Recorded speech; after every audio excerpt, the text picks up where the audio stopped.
मतमोजणीसाठी अवघ्या 2 दिवस शिल्लक राहिलेले, त्यामुळं मोठ्या प्रमाणावरती आता पुन्हा एकदा पोलीस बंदोबस्त जो आहे तो लावण्यात आलेला आहे. सीसीटीव्ही देखील सुरू आहे व्यवस्थितपणे आणि चोख असा पोलीस बंदोबस्त जो आहे तो केला जात आहे. त्यासोबत राज्य राखीव दलाचे देखील जवान जे आहे ते या ठिकाणी तैनात आहे. नंदुरबार जिल्ह्यामध्ये सरासरी एकूण 70% मतदान जे आहे ते झालेले.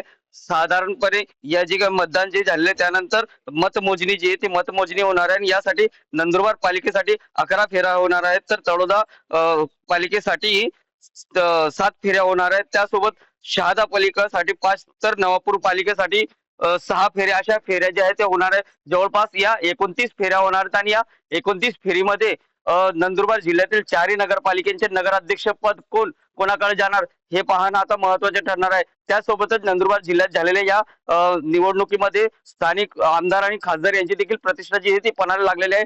या आमदारांनी देखील प्रचाराचा रिंगसंग फुगला होता आणि मोठ्या प्रमाणावरती प्रचार जो आहे तो याकडनं करण्यात आला. त्यासोबत राज्यातील मोठे नेते देखील या निवडणुकीत सहभागी झाले होते, त्यांच्याकडनं देखील प्रचार जो आहे तो केला गेला होता. त्यामुळं या झालेल्या प्रचारानंतर मतदान जे आहे ते चांगल्या प्रमाणावरती झाले. त्यामुळे हे जे झालेलं मतदान जे ते नेमका कोणाच्या बाजूने राहणार आहे हे पाहणं महत्वाचे राहणार. यासाठी आता अवघे 2 दिवस जे आहे ते शिल्लक राहिले. त्यामुळं महसूल विभाग असेल, पोलीस विभाग असेल किंवा निवडणूक विभाग असेल यांच्याकडनं देखील मतमोजणीची तयारी जी आहे ती आता अंतिम टप्प्यात आलेली आहे आणि सकाळी 10:30 वाजेपासून मतमोजणीला जी आहे ती खऱ्या अर्थाने सुरुवात होणार आहे.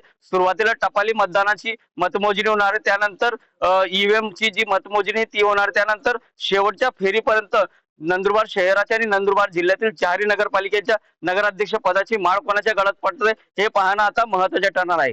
जितेंद्र बैसाना, TV9 मराठी, नंदुरबार.